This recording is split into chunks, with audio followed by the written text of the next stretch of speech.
Mesdames, Messieurs, bonsoir. Je souhaite la bienvenue sur le plateau de la Grande Team. Ravi de vous retrouver pour notre rendez-vous sportif quotidien. Allez, sommaire. Au sommaire de la Grande Team, l'actualité sportive, ça et là, c'est dans LGT News. La Ligue 2 anime cette dernière ligne droite du championnat. L'Africa et l'ISCA sont au coude à coude dans la poule B. On parle avec nos consultants sur le plateau. Les trois vous souhaitent une excellente soirée en compagnie de la belle et ravissante Marie-Christine Begré. Voilà, c'est reparti pour une nouvelle semaine sportive en votre compagnie, très chers téléspectateurs. Et bien sûr, ce soir, on fera le débrief du match de l'Africa avec la question LGT Ligue 2. Cette victoire de l'Africa sera-t-elle décisive pour la montée ? Pour participer à l'émission, vous avez la possibilité de nous appeler au 27 21 59 93 99. Bien sûr, c'est le numéro de téléphone de la 3. Et aussi, vous pouvez continuer de nous écrire sur la page Facebook de la 3. Voilà, on sera donc ensemble pendant 1h30 pour le décryptage de l'essentiel de l'actualité sportive ce soir. Et bien sûr, je serai accompagné pour la première partie des autres membres de la team. Il s'agit donc de Roger Stéphane. Bonsoir. Bonsoir Marie-Christine Begré. De Jean-Philippe. Bonsoir. Bonsoir Marie-Christine. Voilà, donc on commence, on démarre tout de suite avec LGT News. On y va.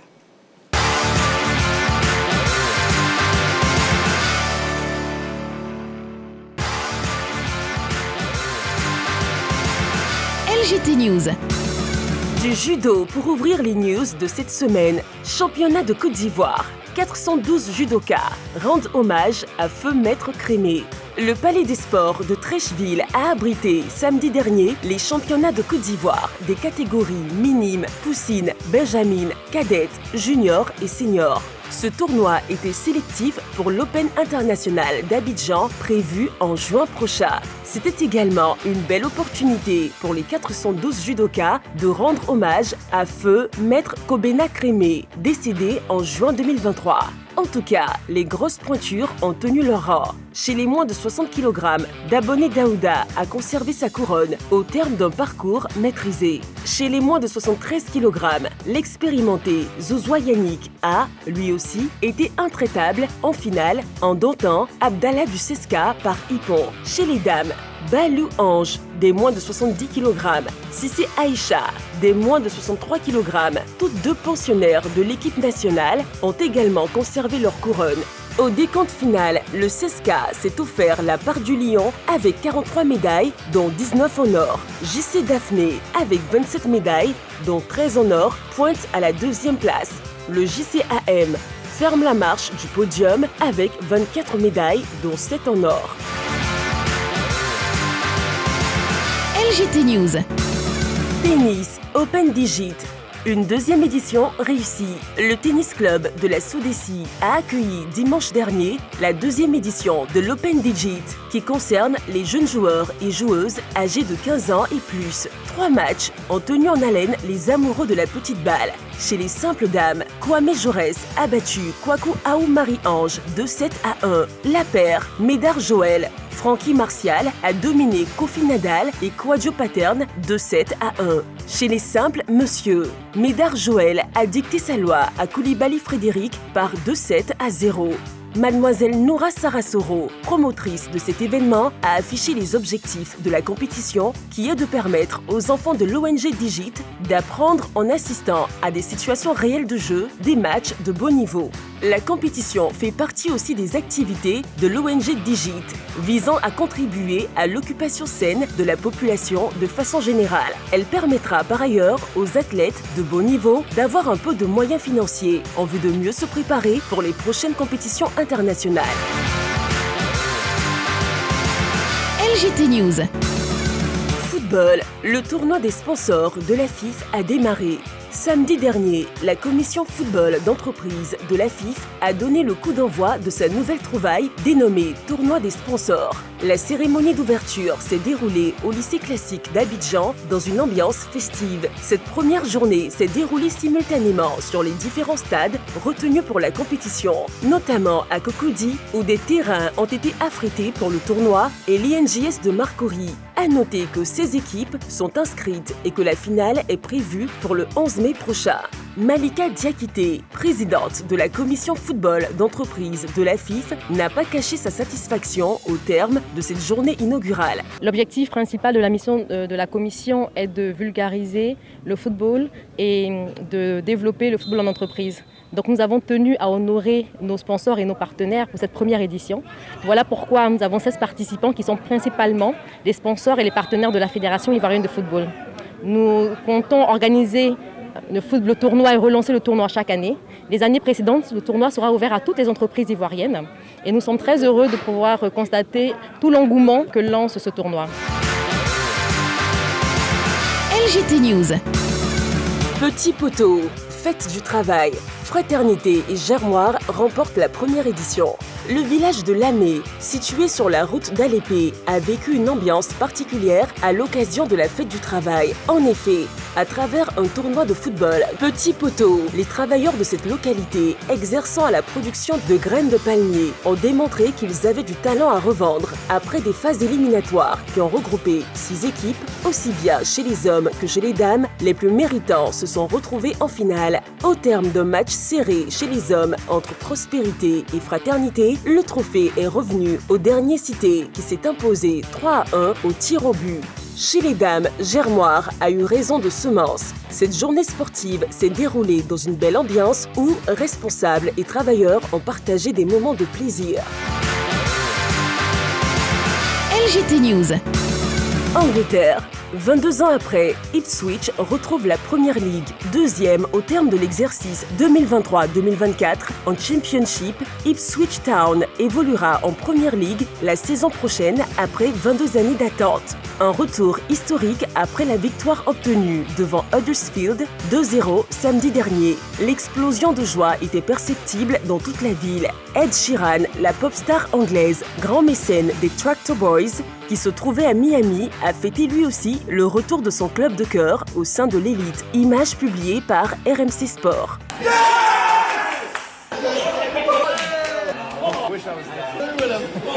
We're all working today. For the actual town, this means a hell of a lot.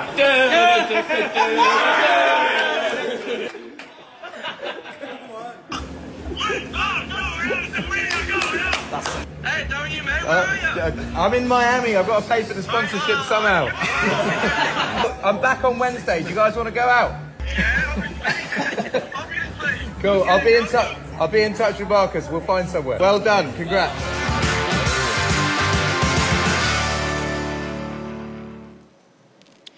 Voilà la question LGT de ce soir, hein, je vous la redonne. Donc, Ligue 2, cette victoire de l'Africa sera-t-elle décisive pour la montée? Vous pourrez donc participer à l'émission via le numéro de téléphone de la 3 dans quelques minutes, le 27 21 59 93 99. Et aussi, on aura l'occasion, dans le focus de ce soir, de parler athlétisme avec coach Podassier, directeur technique national de la Fédération ivoirienne d'athlétisme. Voilà. Une autre information pour vous, très chers téléspectateurs, JO Paris 2024, Drogba va encore porter la flamme. La Côte d'Ivoire sera à l'honneur ce jeudi à Marseille. La légende du football ivoirien, à savoir Didier Drogba, sera l'un des porteurs de la flamme olympique. Il sera aux côtés de Jean-Pierre Papin, Valentin Rongier, Basile Boli, Eric Dimeco, Tony Parker et Soprano. Drogba, faut-il le rappeler, avait déjà porté le flambeau en 2012 au JO, lors des JO de Londres. Jean-Philippe, on en parle? Oui, Didier Drogba qui est honoré dans une ville qui le tient en légende, qui le tient en héros, la ville de Marseille. C'est vrai que les Jeux Olympiques vont se tenir à Paris, mais c'est une compétition qui va concerner l'ensemble de la France. Il faut dire que la flamme olympique a débuté son périple depuis la Grèce et normalement doit arriver en France par le Vieux-Port du côté de Marseille. Et quand on voit les personnalités avec lesquelles il va transporter cette flamme olympique, on comprend aisément que la France a décidé de faire le rappel de quand même toutes les grandes personnalités qui ont dans leur vie participé, je dirais, à la grandeur de ce pays. Et retrouver Didier Drogba courir sur quelques mètres avec la flamme dans cette ville où il a eu à exercer ses talents de footballeur qu'une seule année, mais quelle grande année fut-elle. Ce serait encore un grand plaisir pour nous, les Ivoiriens, d'être honorés de voir l'un des nôtres participer à cet événement et pour lui également de pouvoir renouer avec son public. Bien sûr, c'est un honneur pour la Côte d'Ivoire, vous l'avez dit. Oui. Non, ça veut dire qu'on ne peut que se réjouir de voir un homme d'une telle qualité, un athlète, un ancien athlète d'une telle qualité, porter cette flamme-là dans une ville qu'il connaît, dans laquelle il a brillé véritablement. Il a explosé du côté de Marseille. Sa carrière de footballeur ne fait pas débat. Son rayonnement international ne fait pas débat. C'est bien, c'est la Côte d'Ivoire qui sera honorée. Mais moi, pour ma part, là où je l'attends maintenant, c'est dans la peau du dirigeant. J'ai vraiment envie de le voir venir s'impliquer au pays ici pour développer le football local au travers d'un club, au travers d'une belle académie. Bon, je ne sais pas ce qu'il y pense encore, je ne sais plus trop. Mais c'est bien de le voir comme ça. Mais j'avoue que moi, je pense qu'il y a de la place pour lui dans ce pays pour faire de très, très grandes choses. J'ai vraiment envie de le voir venir s'impliquer au plan local. Mais ça, c'est très bien. Ce n'est pas nouveau pour lui. Il a déjà fait une fois, il en fait plein. Il fait les galas, les cérémonies, etc. C'est bien. Mais il y a une vraie destinée qu'il attend ici, qui vient s'impliquer dans le développement du football local. Ça, c'est mon avis. D'accord, en tout cas, l'information de Drogba qui va encore porter la flamme olympique. Voilà, on marque une petite pause, vous ne bougez surtout pas et on se retrouve dans quelques secondes pour la suite de l'émission. A tout de suite.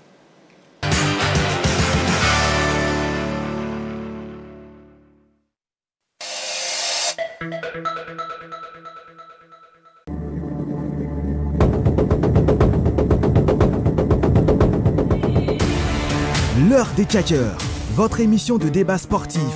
Allez, salut à tous et bienvenue dans votre débat sportif qu'il ne faut jamais rater. L'heure des tchatcheurs. S'il vous plaît. Tu dis ce que c'est un peu la parole. Écoute-moi. Si vous n'avez pas la parole, respectez un peu le plateau, vous comprenez? Tu vas te demander comme ça. Sois Lio.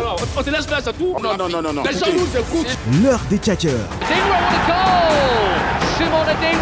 Et sur des matchs importants, Simon Dengra a été exceptionnel. Simon Dengra n'est pas dans l'équipe type. Moi, je me pose des questions. La question est une question de compétitivité du championnat. C'est ce que j'étais en train de dire. Non. Il me rejoint. Donc ça veut dire que je ne te rejoins pas. Si. L'heure des tchatcheurs. Retrouvez Magat et ses tchatcheurs du lundi au vendredi à partir de 10h. L'heure des tchatcheurs. Ça, on a compris. On a compris. Mais ça, vous. Non, attends. Monsieur, tu es un populiste. Il faut arrêter ça maintenant. S'il vous plaît, mais ça, vous n'avez pas rajouté quand même. Voilà. C'est vraiment la 3 champion d'Afrique, 3 étoiles. La 3, nous offrant 3 fois plus de sport.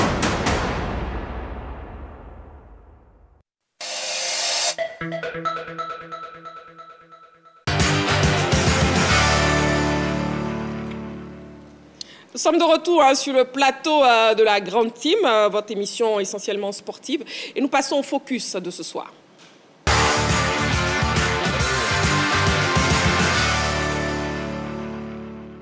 Alors, les nouvelles sont bonnes pour l'athlétisme ivoirien. Le relais féminin 4x100 mètres a validé son billet hier pour les prochains Jeux Olympiques de Paris 2024. Pour en parler, nous recevons donc sur ce plateau coach Podassier, directeur technique national de la Fédération ivoirienne d'athlétisme.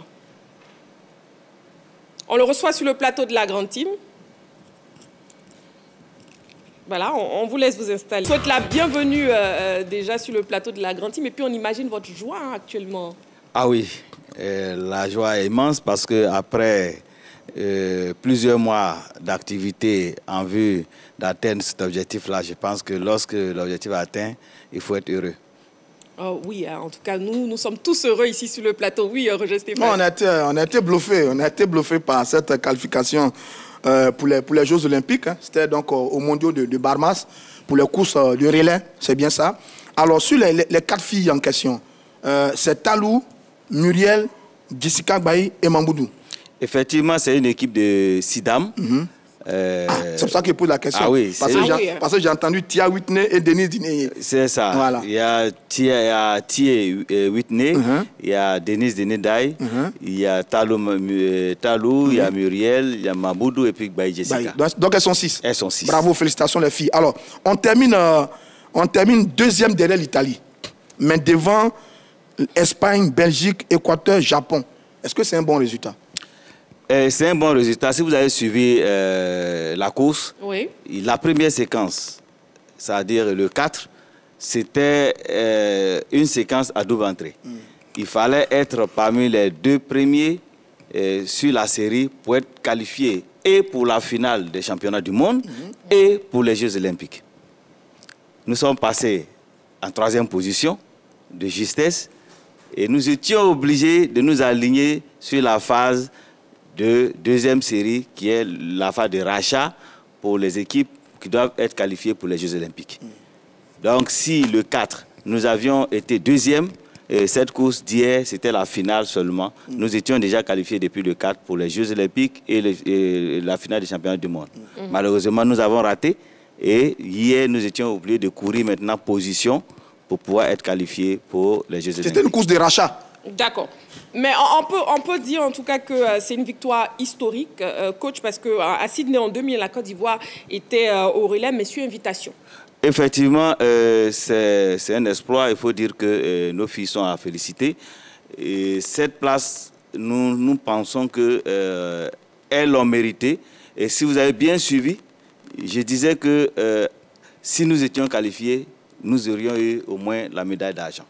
Si vous avez suivi la finale, la France qui finit deuxième, je ne parle pas des États-Unis parce que notre performance n'a pas atteint celle des États-Unis.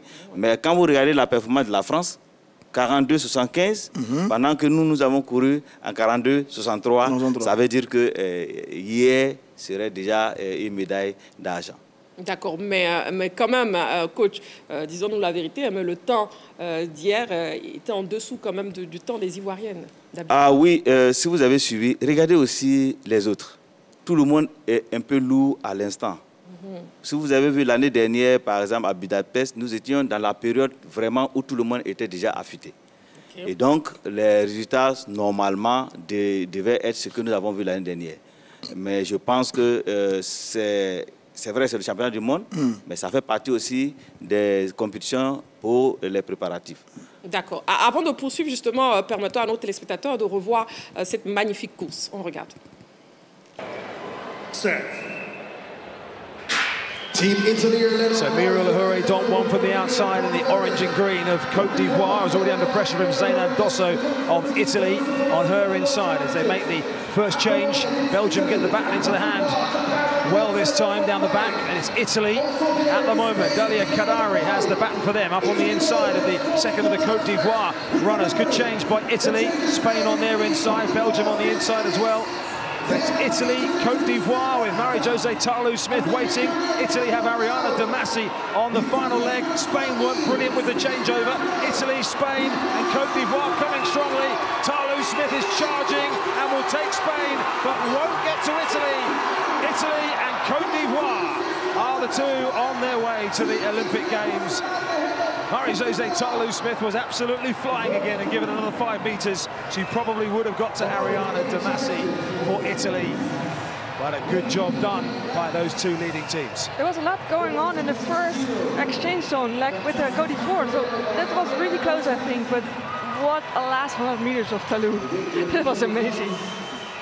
Well, we said, I mean, 4x100 metre splits don't often mean very much. You can only compare them against the other runners because obviously they're taking the baton at different points and are moving as well as they gather it. But she split 10.12 on her leg down the straight yesterday.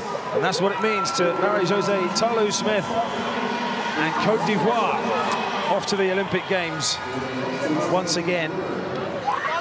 Brilliant for them. Spain came close, third position. I mentioned they'd never made the Olympic 4x100 metres in this event.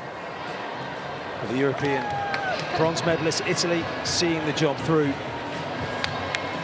Damasi into the team on the final leg. Again, she'll have felt, Daphne, I'm sure you'll have been there when you didn't get overtaken by many people, but you might have once in your career been in a situation where someone fast you could hear approaching down the outside of you. Yeah, of course, sometimes it happens, yeah. Not very often in your case. But she held it together very well. And it was good all-round performance from those quartets. Here we go. Then you were talking about the first change, Steph. Let's talk through it. Yeah, I will see what happens because there was a lot of struggling over there. Let's see if she could give it. Oh. Yeah, see? You see it a couple times. She tried to touch, and then in the hand, and that takes a long time. But still, they're in the final, so I think it was in. That's a great spot from you. Spain were a bit messy here on this final change as well. And Tarlou took a couple of grabs as well, actually. Spain were pushing it right to the edge of that changeover zone. So Côte d'Ivoire, actually, the one you spotted as well, and that final change, not particularly fluent with their baton changes there. No, they lost a lot of time on that, but still they are in, so they can work on it and do a little bit more training, I think. said she needed 5 more meters, Talu Smith, to overhaul Italy. She might have needed maybe. Voilà, on vient de revoir hein, donc cette belle course avec la qualification de nos athlètes. JB. Coach, JP, plutôt. On a revu cette course. Moi, j'ai une question concernant la transmission du relais. Techniquement, est-ce qu'on ne pensait pas qu'on perd quelques millisecondes? Effectivement, si vous avez suivi, même pour la série du 4, ça coinçait un peu entre Jessica et Mamoudou. Voilà. Elle a pris carrément le témoin à l'arrêt. Et nous avons perdu du temps. Ça nous a coûté un peu aussi ce qui s'est passé. Sont-elles toujours traumatisées par le relais qu'elles avaient eu à faire où il était tombé? C'était pas dans les mêmes conditions. Parce que l'erreur qu'elles ont eu à commettre, nous l'avons corrigée. Je pense que nous avons eu un problème de positionnement pour tenter encore une autre chose. Parce que il y a de nouvelles personnes qui sont venues, il faut rechercher les positions, ainsi de suite. Et nous, à notre niveau, le problème réel que nous avons, c'est un problème de proximité et de compétition d'ensemble. Elles sont un peu dispersées, d'autres en France, ainsi de suite. Si vous avez vu, nous sommes obligés par moment de créer des situations pour qu'elles puissent se retrouver aux États-Unis. Mais vous voyez, les autres sont dans leur pays. Les États-Unis, personne n'est ailleurs. Tout le monde est là et toutes les compétitions, tests, elles le font. Et nous sommes obligés de chercher des compétitions où véritablement elles peuvent se trouver. Si vous voyez, mais même pour les hommes, nous n'avons pas pu, tout simplement parce qu'ils n'arrivent pas à coordonner les emplois de temps pour qu'ils puissent se retrouver au moment opportun. C'est une faiblesse, mais bon, nous sommes obligés de faire avec. C'est un vrai travail c'est vraiment compliqué. Un vrai travail de coordination hein, et par équipe. J'ai vu que c'est vrai que entre Bailly, Mamoudou, c'était pas très bien, le relais. Entre Mamoudou et Talou, c'était pas très bien. Par contre, il y a un bon départ de Muriel et un finish exceptionnel de la part de Talou. Est-ce que c'est à dessein de mettre Muriel pour le départ et Talou pour le finish? C'est tactique, c'est technique? Oui. Pour ce qui s'est passé, il fallait mettre forcément Muriel au départ. Si vous voyez sur les 60 mètres, Muriel, elle est très puissante. Et donc, c'est sûr et certain que la mettre là, c'est bénéfice pour nous, parce que elle n'a qu'à courir tout de 80 mètres. Donc, déjà, avec sa puissance de 60 mètres, c'est un gain pour nous. Et la seule chose que nous avons eu à mettre en place à Budapest, qui nous a apporté quelque chose, c'était de créer un peu l'écart et puis permettre aux autres de terminer. Si vous avez vu, à Budapest, Muriel a donné à Talou, et Talou a donné à Gbaye, Gbaye a donné à Mamoudou, et Mamoudou a terminé. Et cette année, nous n'avons pas pu avoir un travail de coordination entre Talou et Muriel. Et c'était des risques. Si ça rate, nous sommes foutus. Mais elles se connaissent, il y a longtemps qu'elles coulent le sang. Elles se connaissent, mais vous savez que pour chaque saison, le rythme de course et la vitesse change. Oui. Donc, les mettre tout de suite ensemble, ça allait peut-être nous créer des problèmes. Donc, nous avons gardé l'ossature de la phase de préparation. Très bien. Voilà. Très bien. Bon, en tout cas, coach, on espère que pour les JO, puisque vous poursuivez le travail, hein, que les transmissions de relais vont s'améliorer. Oui, bien sûr, nous avons des occasions pour le faire. Et nous avons une idée. Pour l'heure, nous avons au moins 3 stratégies. 3 situations à mettre en place. Et si nous sommes à une compétition où il y a les tours qualificatifs, le second tour, ainsi de suite, nous saurons comment placer nos pions pour pouvoir atteindre la qualification et faire une bonne finale. On espère. Bon, nous avons pu avoir des images de célébration, justement, et la réaction de nos athlètes au terme de cette qualification pour les JO Paris 2024. On regarde.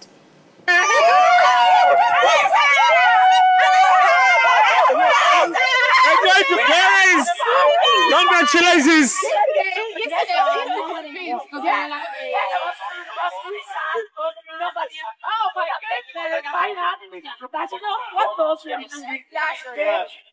Outside, yes. We come, we make it for Paris. Yes. We're going to walk and come back stronger. You know that's that? it. What tips are you going to take from today? Like, what are the learning points and what are the learning points that you guys are going to take today to grow to make sure that you're ready for Paris? We need to set up relay camps because we've been getting away, you know, and which is you know, we haven't been doing handoffs and no training, nothing. We just kind of come to the competitions and just kind of wing it based on talent.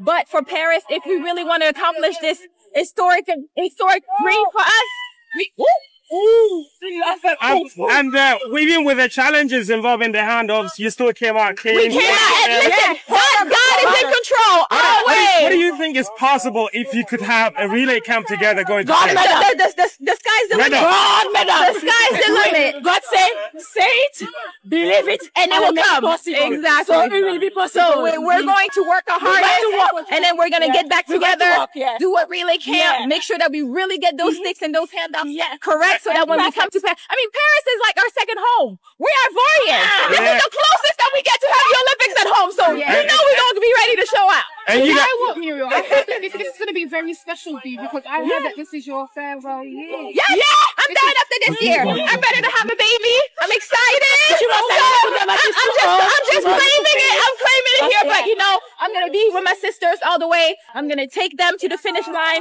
and we're going to fight. We're going to go back. We're going to get ready, and then we're going to do it. So, God willing, you know? Yeah, and you might not like this, but Nigeria about to run. If they don't make it, you might be the only African team. No. We don't want to be the only African because the more African teams that are in, the more glory it shows to Africa. So we are praying for African sisters. Always. Finally, you guys always talk about the influence of God. Yes. I mean, give me something about why are you so grounded in your belief? Because without him, that you are nothing. You wake up this morning. How we wake up is God. You breathing is God. You eating is God. Yes. Everything is God. I just and He is the one that has given us the replay. You were this close. Yes, this close. And then my leg just feel like flipping. I just learn to swim. And I sweat. And one more thing. You guys have the loudest cheer in here. Where's that connection from? Everybody loves us. So, you know, we're just happy. We're excited. Thank you. Voilà, on voit nos championnes très bien s'exprimer dans la langue de Shakespeare. Justement, elles sont so happy. Donc, comment on peut résumer leur déclaration? Vraiment, leur déclaration fait partie un peu des consignes que nous avons laissées, consignes de discipline. C'est vrai, après une telle course, il faut se réjouir, mais il ne faut pas se détourner de l'objectif et se détourner aussi de la grande motivation. Et la grande motivation pour notre équipe, c'est Dieu. Et nous leur inculquons cela et lorsque nous sommes en regroupement, nous parlons de Dieu. Et, si vous avez vu, Talou l'a dit, nous respirons Dieu, nous mangeons Dieu, nous dormons Dieu. Et c'est ça, sans ça, personne ne peut évoluer. Et pour nous, c'est le centre de la chose. Lorsque vous marchez avec les autres et Dieu. Ils ont posé la question par rapport aux autres Africains. Ils ont dit, nous voulons nous qualifier, mais nous pensons aussi aux autres Africains pour qu'on puisse aller ensemble. Très bien.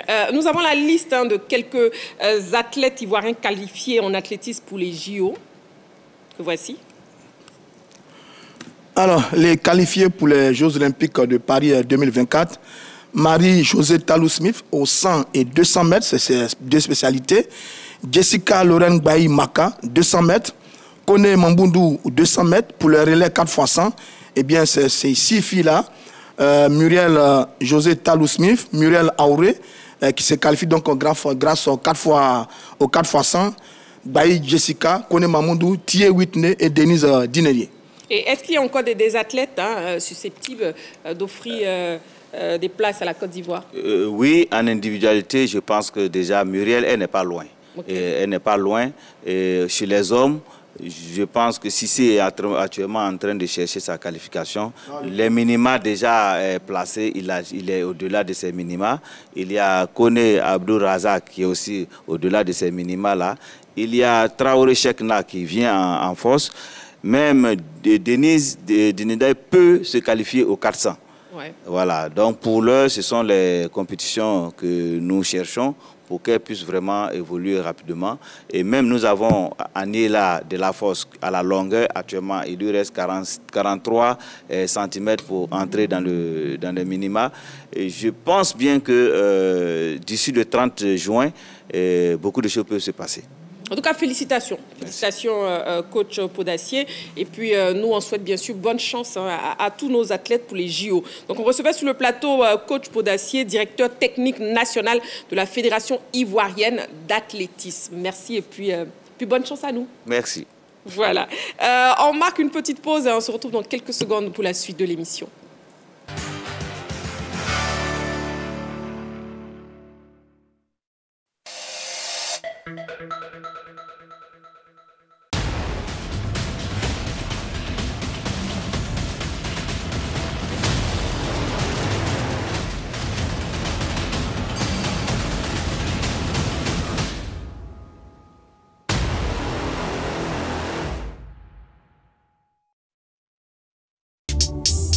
Je dis ça, je dis plus rien. Sur la 3, on s'engage. Tu tournes à droite et puis à la fin tu mets. Playlist Ivoire. On a poussé jusqu'à. Tu as des cabris, la plupart aiment passer la paix, ils se connaissent. Playlist Afrique. Ça va péter.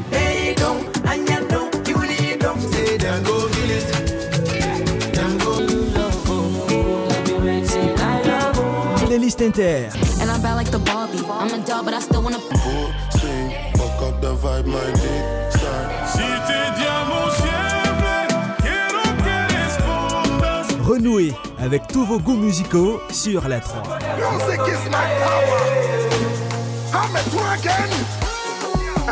La 3, nous offrons 3 fois plus de musique.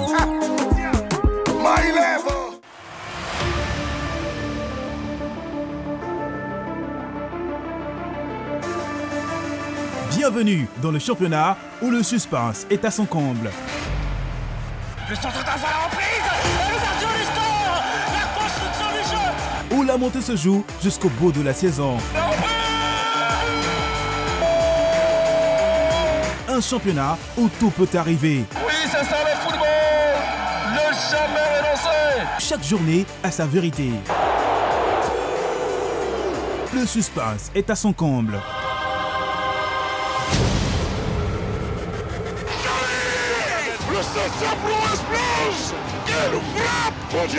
Bienvenue dans le championnat de toutes les émotions. Africa, victoire, victoire, victoire. Oh yeah! La Ligue 2 ivoirienne est de retour et sa nouvelle saison 2023-2024 est à suivre, encore une fois, en direct et en exclusivité sur la 3. Bienvenue sur la 3, bienvenue sur la chaîne qui offre 3 fois plus de sport en Côte d'Ivoire. Salut à tous et à toutes, très heureux de vous retrouver. Nous sommes encore là au stade Robert Champrou. On espère du beau spectacle pour nos téléspectateurs. Ah oui, Henri Joël, idem pour nous. Rendez-vous après très prochainement. Allez, salut. La 3, nous offrons 3 fois plus de sport.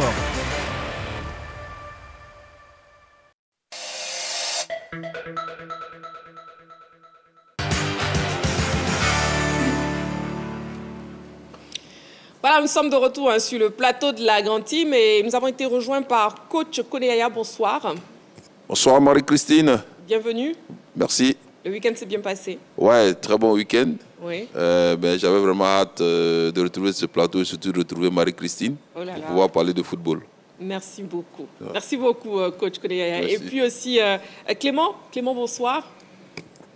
Bonsoir Marie-Christine. Bon, Clément qui était en direct tout l'après-midi déjà avec les matchs. Ah ouais, tout à fait. La Ligue 2 était au rendez-vous, oui. Donc je pense que on va parler encore de l'Africa. Et... Justement, on fera le débrief, de ce match. Justement, la question LGT, Ligue 2, cette victoire de l'Africa sera-t-elle décisive pour la montée? Pour participer à l'émission, le 27 21 59 93 99. Allez, on part pour l'actu.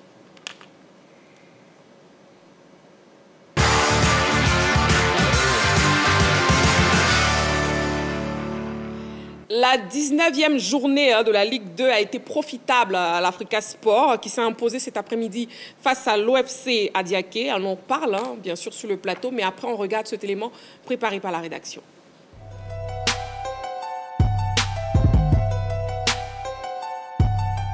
Le mano à mano entre l'Africa Sport et l'ISCA continue en tête du groupe A.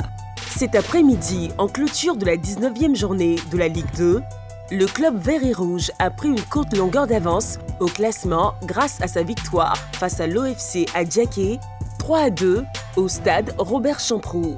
Dans le même temps, au Parc des Sports, la formation de l'ISCA a été contrainte au nul par Issiawazi, 1-1.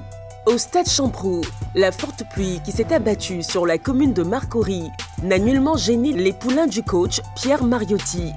Réduits à 10 après l'expulsion de Trabi Tizier, les Aiglons ont réussi à faire la différence grâce à des réalisations de Christian Akala, Abrogua Louis et Keita Lanciné.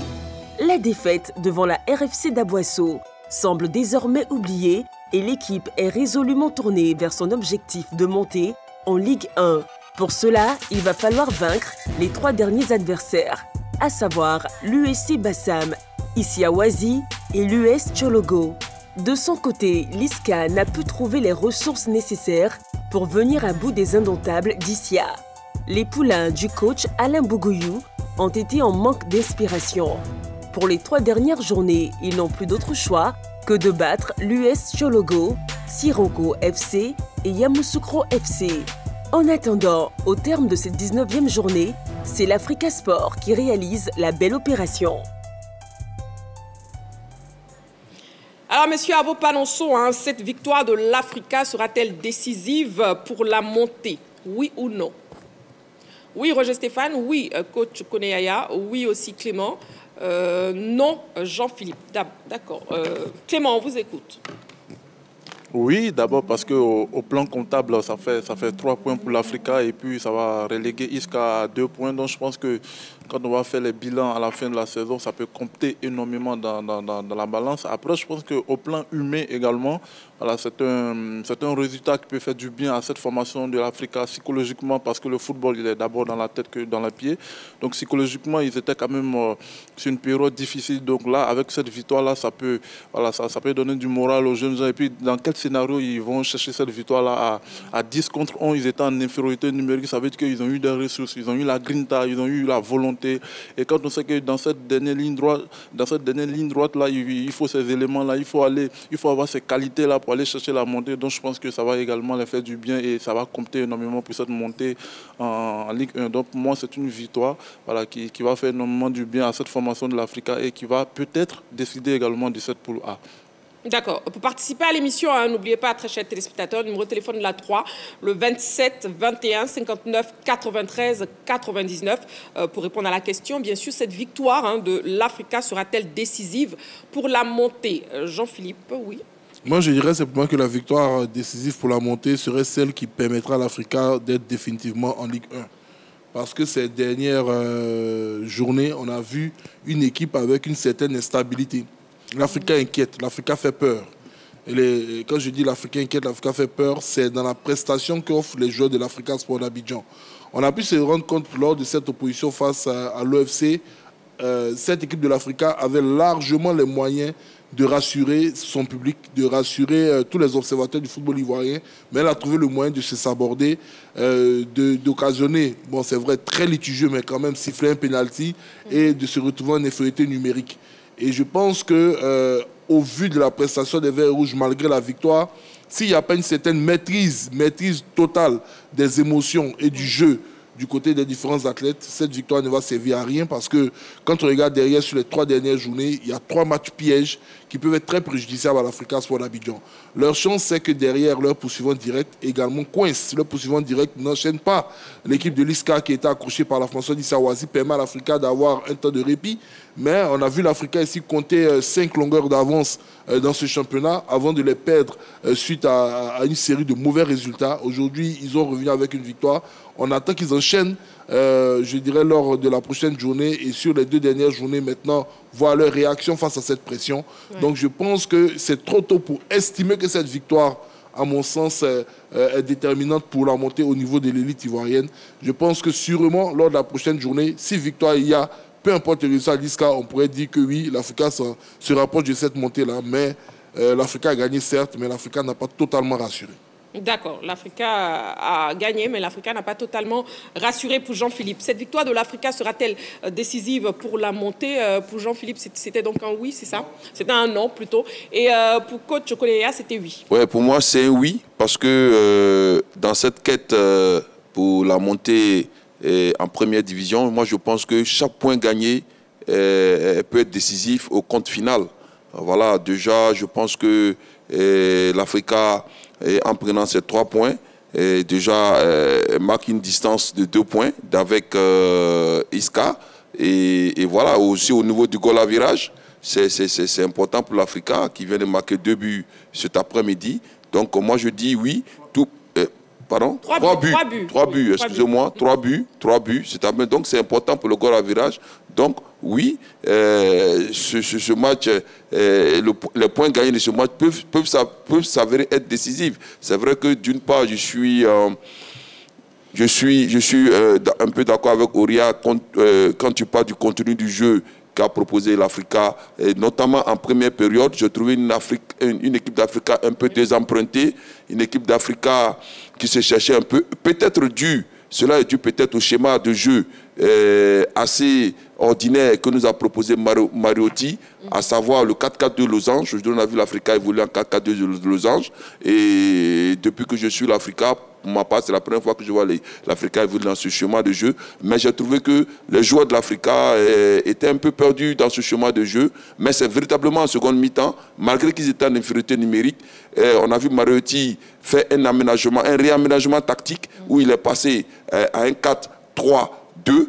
Et ce 4-3-2, c'est-à-dire avec la sortie de Trabi, il a donc revu son effectif, il a donc revu son système de jeu. Et ce 4-3-2 a vraiment fait des merveilles, où on a vu tout de suite l'Africa prendre une option sur eux. Après le 1-1, on a vu Agrogois sur un coup franc frappé par le jeune rentrant Keita.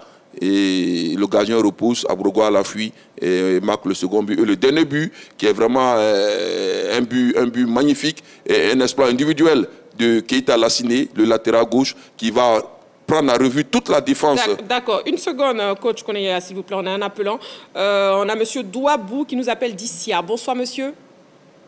Bonsoir, Marie-Christine. Bienvenue sur le plateau de la Grande Team. Et puis, on vous écoute. Hein. Cette victoire de l'Africa sera-t-elle décisive pour la montée? Déjà, je salue le plateau. Moi, je conviens avec Auria. Oui. Parce que l'Afrique nous a habitués maintenant à ce genre de scénario. Donc, déjà, c'est une victoire appréciée, d'accord, mais dire qu'elle est décisive, je ne pense pas du tout. Okay. Déjà, il faudrait que l'Afrique batte Bassam et Chine. À partir de là, peut-être on peut pavager. Okay. Sinon, avec l'Africa, on ne sait jamais. On ne sait jamais. L'équipe, de mon point de vue, vraiment ne rassure pas. Hein. Ça, il ne faut pas se leurrer. L'équipe ne rassure pas. Aujourd'hui, ce match que nous venons de voir là, j'ai dit 4-0 en première mi-temps. En tout cas, je dois crier au scandale. 4-0 au moins. Parce que l'équipe des Adiaké était vraiment à la portée de l'Africa. Donc, vraiment, moi, sincèrement, c'est vrai, tout le monde aujourd'hui souhaite la montée de l'Africa sur les supporters, mais cette équipe vraiment ne rassure pas. Il n'y a véritablement pas de buteur. Il faut voir les buts ratés par Akala, même à Brogoua. Vraiment, ça fait peur. Moi, j'ai vraiment peur. Je suis aussi fervent supporter de l'Africa, mais vraiment... Vous êtes inquiet, vous n'êtes pas rassuré. D'accord. Pardon? Ouais, non, je ne suis pas du tout rassuré. Voilà. Non.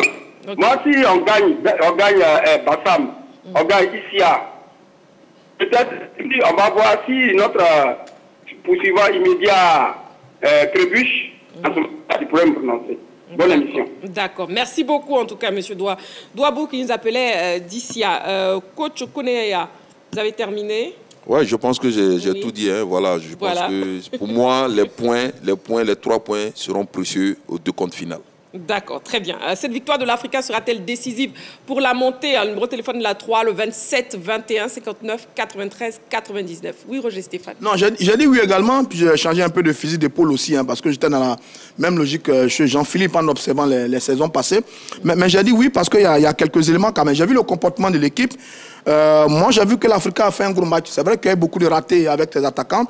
L'Africa a fait un gros match, il y avait un très bon comportement, un bon réveil, il y avait beaucoup de volonté, il y avait une certaine envie de faire un résultat. Après la défaite face à Boisseau, on a senti que les garçons voulaient faire un résultat. Très tôt, ils sont bien entrés dans le match. Deuxième élément, c'est l'adversaire. Isca est en train de faire beaucoup de cadeaux à l'Africa Sport d'Abidjan. C'est le cas de le dire. Ils sont sur 2 matchs nuls. Face à Siroko, le match en retard de la 10e journée. Et ce match face à Issa Wazi, ils font un 2e match nul. Ils sont en train de faire des cadeaux à l'équipe de l'Africa Sport d'Abidjan. Ils avaient l'occasion de passer devant. Isca a très mal négocié ces 2 derniers matchs. Le 3e élément, c'est la baraka des grands. Il y a l'impression qu'il y a une petite chance qui suit un peu l'Africa Sport d'Abidjan en ce moment. Parce que quand même les scénarios sont compliqués, l'Africa s'en sort. L'Africa a joué 50 minutes à 10. Mais à 10, l'Africa a produit un très bon football. Donc vraiment dominé la seconde période avec ce superbe but de Keita Lassiné à la 90e minute. Donc on a le sentiment qu'il y a quelque chose qui pousse l'Africa parce que rappelez-vous, face à l'US Fermier, l'Africa menait 2-0, mais les enfants vont chercher pour l'égalisation, 2 buts partout. Ensuite, ils se font accrocher par Boisseau. On se dit, attention, c'est une équipe qui est en train de piquer du nez. Et puis là, l'équipe revient avec beaucoup d'enthousiasme et s'impose 3-2 face à l'équipe de Adiaké. Et puis le quatrième élément, c'est le classement. L'Africa a 40 points, plus 14, si mes calculs sont bons. Ils ont 2 points d'avance sur l'équipe de Isca. L'Africa a son destin en main. Ça, c'est pour une fois, là, l'Africa a son destin en main. Maintenant, il faut éviter les erreurs. Les erreurs, ce sont les loupés d'Akala, les loupés d'Abrogois, les erreurs, les fautes inutiles de Trabi, des cartons rouges, des pénaltys provoqués un peu bêtement. Si l'Africain évite ça un peu vers la fin de la saison, je pense que pour une fois, les Verts rouges peuvent mettre à l'abri leurs nombreux supporters qui n'arrêtent pas de souffrir avec eux sur le terrain. Mais en tout cas, les signaux sont assez bons quand même pour l'Africa Sport d'Abidjan sur cette fin de saison. D'accord. Cette victoire de l'Africa sera-t-elle décisive pour la montée? Nous avons un appelant, M. Conan Donatien, qui nous appelle de Yopougon à Naneret. Bonsoir, monsieur. Bonsoir, madame. Bienvenue sur le plateau de la Grande Team, et puis on vous écoute. Merci beaucoup. Et salut le plateau. Bonsoir. Bonsoir, monsieur. Oui. Sincèrement, moi, je suis d'avis que le confrère qui vient de dire tout à l'heure que ce n'est pas rassurant. C'est pas rassurant cette victoire. Parce que quand tu regardes les parcours déjà, avec les victoires en dents d'ici, on ne peut pas te rassurer pour dire qu'ils vont monter. Ils vont monter en première division. Ok. Ouais. Au moins, si il suivait le rythme des victoires, de victoire en victoire, on peut dire oui, c'est rassurant. Mais avec une défaite aujourd'hui, demain, une victoire, après deux défaites, vous voyez que rien n'est rassuré. Hein? Okay. Rien n'est rassuré. Okay. Moi, c'est mon point de vue, quoi. D'accord. Vous n'êtes pas du tout rassuré. On n'a pas vu qu'à la dernière journée pour voir. D'accord. Si c'est la fête du monde ou Isca qui monte, on verra. Très bien. Voilà, ça c'est mon point de vue. C'est bien noté. Merci beaucoup, Monsieur Conan Donatien. Sur la page Facebook de la 3, on a Jérôme Kofi Kwasi qui nous dit victoire déterminante puisqu'elle permet de creuser l'écart entre l'Africa Sport et Isca. Mais elle n'est pas décisive parce que l'Africa doit jouer Bassam 3e et Issia 6e d'affilée. Si les Aiglons engrangent 6 points de ces confrontations épiques, on pourrait alors dire qu'ils ont un pied et demi en Ligue 1. Pour le moment, c'est loin d'être acquis. On a aussi Landry Bolloré qui nous dit jouer une mi-temps entière à 10 contre 11 et s'imposer à la fin pendant que Isca se fait accrocher. C'est la meilleure chose qui pouvait arriver à l'Africa. Une telle victoire booste toujours l'équipe. Je pense que l'Africa prend un ascendant psychologique sur Isca et la pression descend un peu du côté des joueurs. Donc, ils pourront aborder les prochaines rencontres en étant plus libérés. C'est une victoire capitale pour la suite avec l'appui des supporters. La montée est encore possible. Voilà. Oui, Clément. Je pense que là je suis pas trop d'accord avec JP, c'est que on parle, ils attendent les prochains matchs. Alors quel est l'élément qui te permet d'avoir de l'espoir et d'attendre les prochains matchs? C'est parce que tu auras gagné aujourd'hui et c'est parce que tu as gagné hier. C'est parce que Africa a pris 1 point hier, ils ont pris 3 points hier qu'on a comptabilisé, qui sont devant aujourd'hui et qui peut leur permettre d'avoir cet espoir-là pour aller chercher la montée lors des 3 prochains matchs qui restent. S'ils ne gagnent pas aujourd'hui, peut-être qu'ils ne sont pas dans la course, ils ne sont même pas peut-être dans la course pour cette montée. Donc je pense que chaque élément, chaque point va compter pour cette montée. Donc ils font bien d'abord de gagner. On parle d'un élément décisif. Qu'est-ce qu'on appelle décisif? C'est quelque chose qui est impactant. C'est impactant pourquoi? Parce qu'ils sont leaders de leur poule, ils ont 40 points et le Dauphin à 38 points. Donc je pense que c'est un élément également qui va compter à la fin de la saison. C'est vrai que les 2 dernières saisons étaient quand même difficiles. C'est vrai qu'ils ont perdu dans les derniers instants. Oui, c'est vrai, tout le monde le reconnaît. Après, je pense que contrairement aux 2 dernières saisons, là, depuis la 4e, 5e journée, l'Africa est leader de sa poule. Et comme l'a dit Roger Stéphane, tu as l'impression que cette saison, il y a 7 barakas. Parce que contrairement aux 2 dernières saisons, mais dans les moments décisifs où ils perdent les matchs, c'est fini pour l'Africa Sport. Parce qu'ils n'ont plus rattrapé le stade Abidjan. Ils n'ont plus rattrapé Zoma également. Mais là, tu sens que malgré les erreurs de parcours, il y a quand même l'adversaire qui leur fait également beaucoup de cadeaux.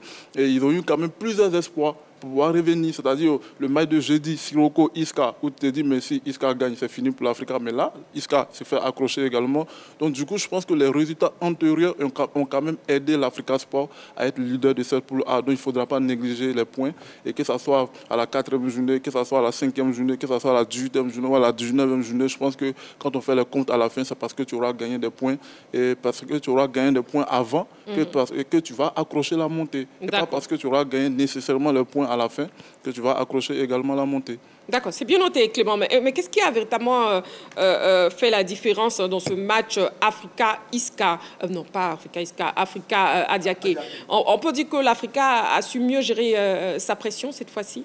Oui, Marie-Christine, parce que moi, j'étais au terrain, j'ai assisté en direct à ce match. Mais il faut dire qu'il y a un élément qui a été très, très, très déterminant au début du match pour l'Africa. Je ne sais pas pourquoi, peut-être que à cause de la pluie, certainement, l'Africa a dû commencer avec un petit retard par rapport au match Isca-Wazi. Voilà, donc déjà, du côté de Isca, Wazi menait déjà 1-0.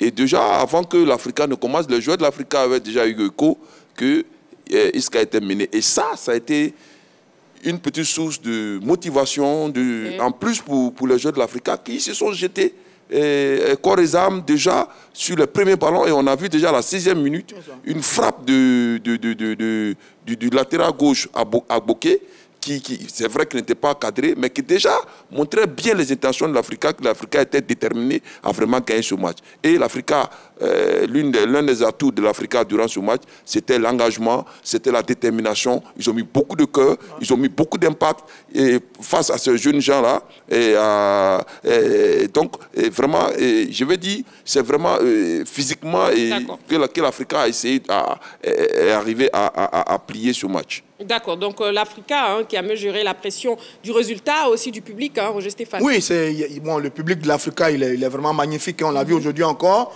notamment sur le carton rouge, le public était dans la douleur. Et puis après, le super visage de cette seconde période, une équipe réduite à 10.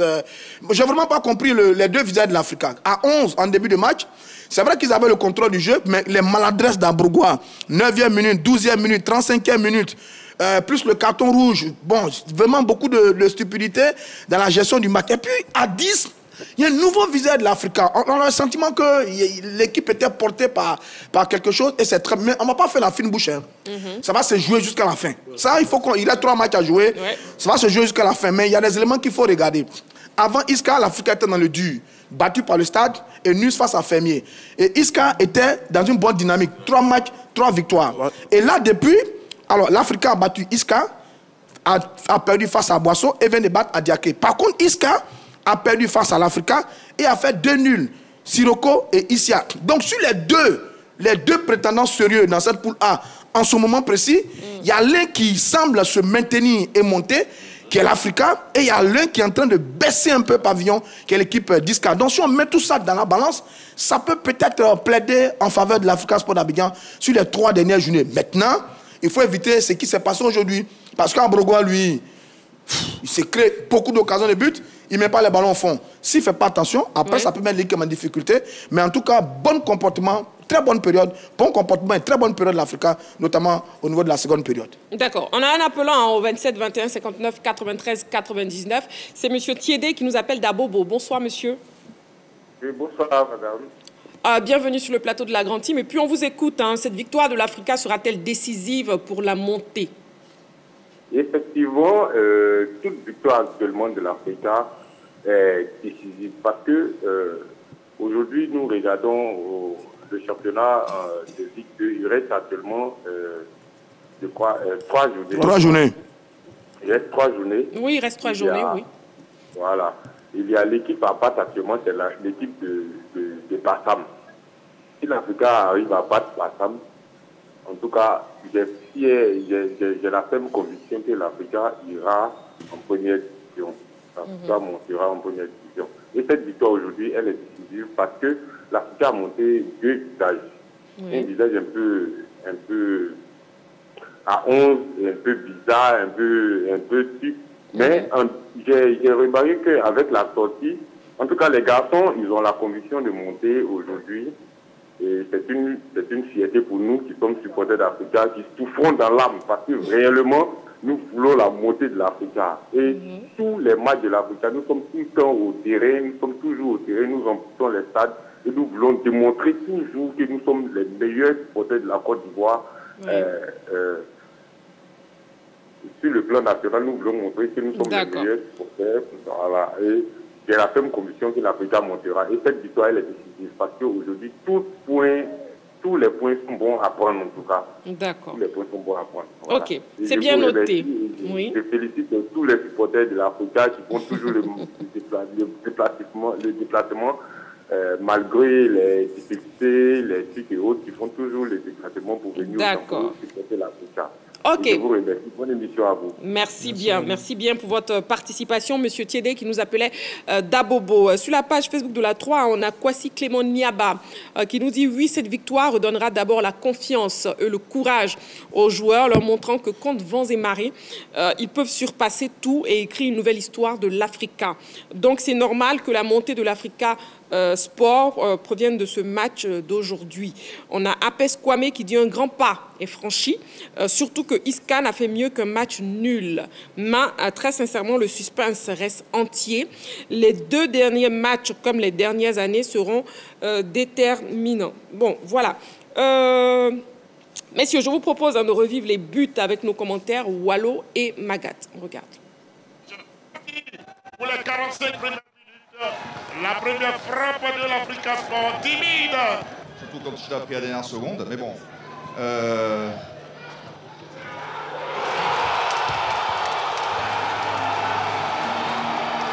L'Africa qui marque. On va revenir sur cette action. Ils sont très heureux. Yoté qui se lève pour savourer ce but, mon cher Magat. Le ballon est pour Babakader.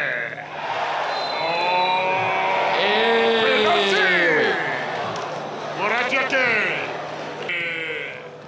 Adiaké a l'occasion de revenir dans ce match. Il part. Ça fait un but partout. Adiaké qui égalise. C'est un festival de buts et entre le mano à mano avec l'équipe de Isca qui entre-temps venait d'égaliser face à Isia Oazi. Donc tu as un but partout. Et de conclure forcément les actions. Il y a encore du temps dans ce match. Il faut garder son calme parce que derrière, Aboissé aussi également joue bien le coup. Ouh là là. Ouh là là. Qu'est-ce qu'il fait? Trabitizier. Voilà. C'est le rouge pour Trabitizier. Trabitizier, mon cher Magat. Le carton rouge est sorti. Compliqué pour les Aiglons. Oui, c'est ce que je disais effectivement. J'avais pris l'exemple sur le match Africa RFC à Boisseau avec le même geste de la part de Mouhidine Adelas Kassi, le gaucher magique. Reste à voir. Il marque!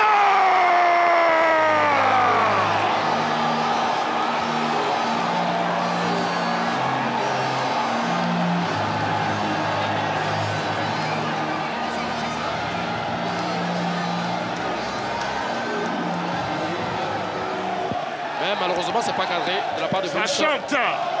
L'Africa à nouveau. L'Africa à nouveau. Et il y avait une position qui s'est accordée.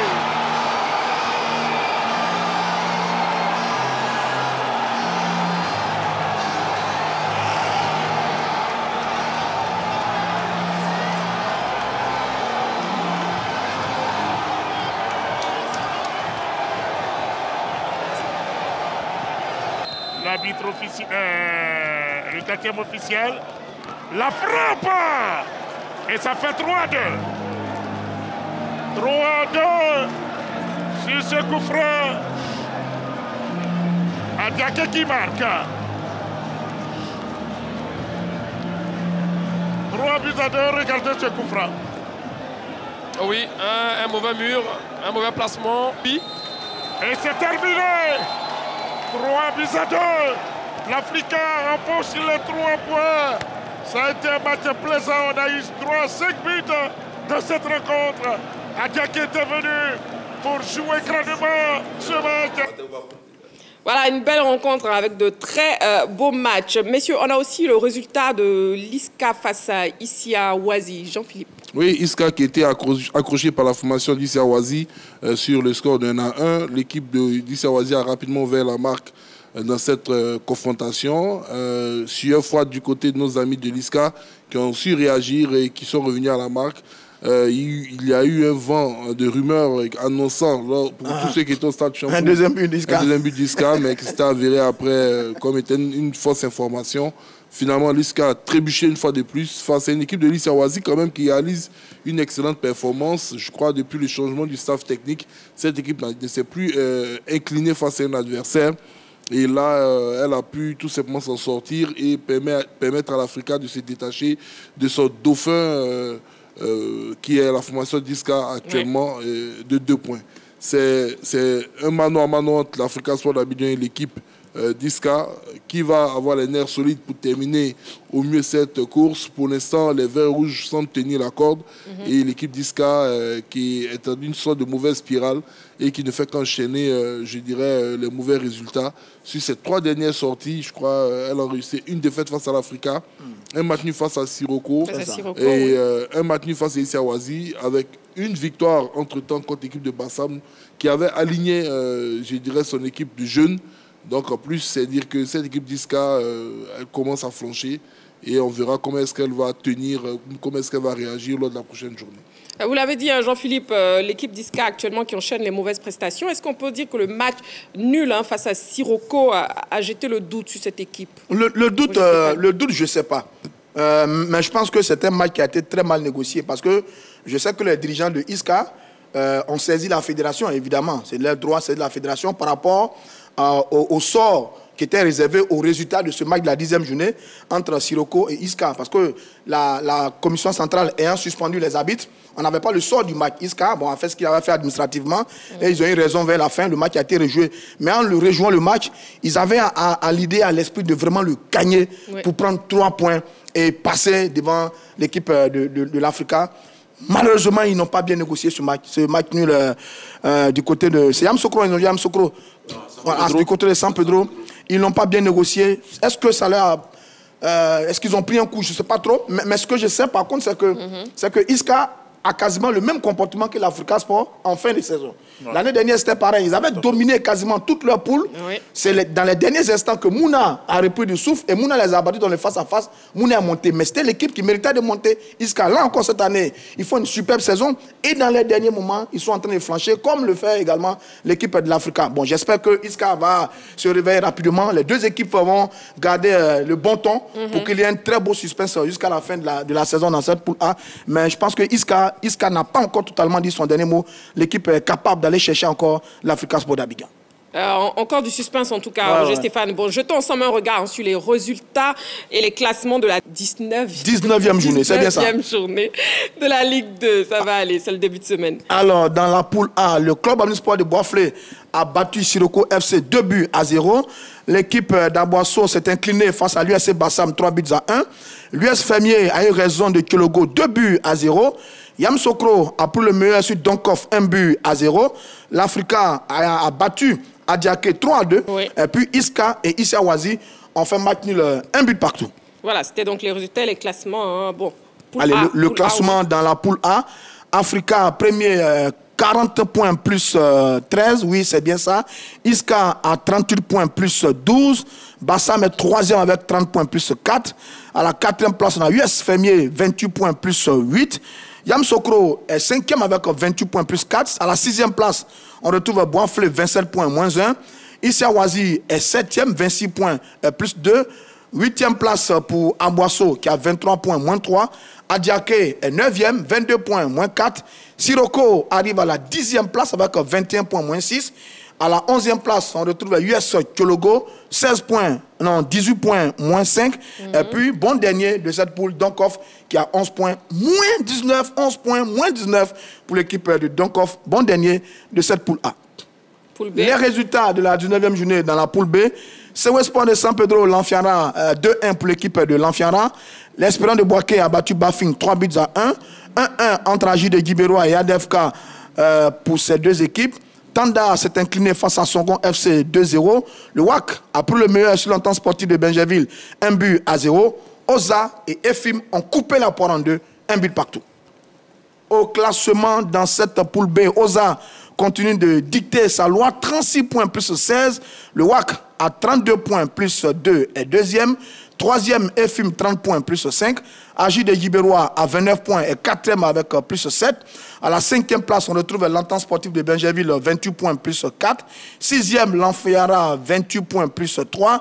Bafing est septième, 26 points. L'Estanda est huitième avec 24 points.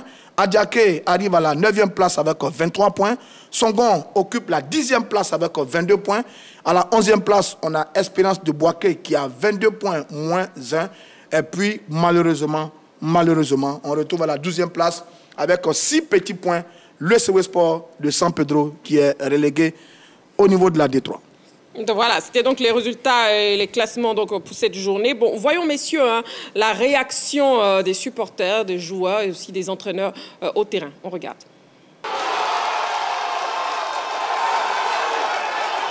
On avait à cœur de vraiment renouer avec la victoire sur ce match.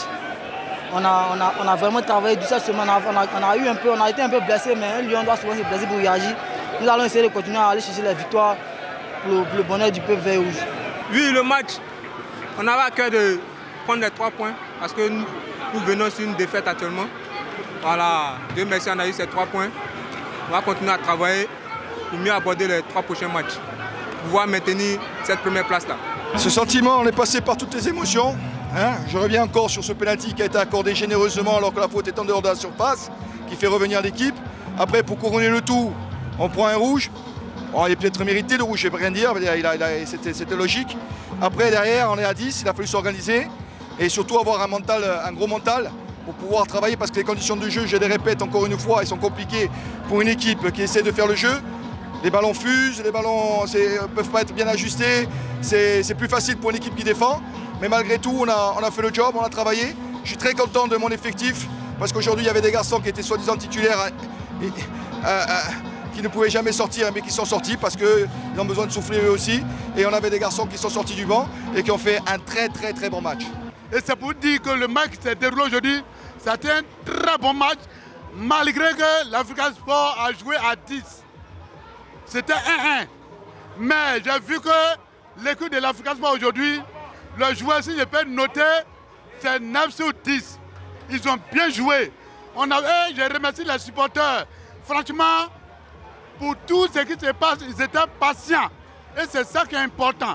Vraiment très équilibré, palpitant. Parce que nous avons joué à 10 toute la deuxième mi-temps, ce n'était pas facile. On va féliciter nos dirigeants, on va féliciter les joueurs. Voilà, puis tous ces nombreux supporters qui sont déplacés pour venir au terrain. Vous savez, l'Africa, c'est comme du sel. Il n'y a plus de publicité. Les gens remplissent ce terrain. Voilà. On a joué un match très épique et puis un match à distance avec Iska. Iska aussi qui a concédé le match nul. Voilà, le match qui nous arrange. Nous sommes à 2 points de Iska. Bon, ils sont à 2 points de nous. Voilà, et le prochain match, les prochaines journées vont déterminer la suite du championnat. Les enfants ont dominé même à la première minute. Mais souvent, c'est nos joueurs même qui se mettent la pression. Sinon, ça, c'est un match même, ils pouvaient gagner même à la mi-temps 3-4-0. Mais on remercie Dieu. À 10, Dieu a donné la force aux enfants de se battre parce qu'ils ont tourné, ils ont vu le public qui est toujours présent pour eux malgré les difficultés. Et aujourd'hui, ils m'ont promis depuis vendredi que la main, on va te donner les 3 points. Et ce soir, effectivement, ils m'ont donné les 3 points. Je dis merci aux joueurs, merci aux dirigeants qui font beaucoup parce que tout à l'heure, là, on va donner leur prime de victoire dans les vestiaires. À l'Africa, c'est comme ça que ça se passe.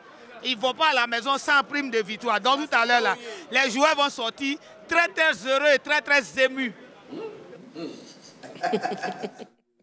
Bon voilà, On vient de voir donc la réaction des supporters, de l'entraîneur et aussi des joueurs. Donc l'Africa Sport en route pour la montée. Bon, c'est la fin de la grande team de ce soir, de ce lundi soir. Merci beaucoup messieurs, merci coach Koneyaya, merci Roger Stéphane, merci Jean-Philippe et merci Clément. Voilà, merci beaucoup très chers téléspectateurs. Rendez-vous est donc pris demain, demain à 20h30 en direct sur la 3. D'ici là, prenez soin de vous et n'oubliez pas, faites toujours du sport.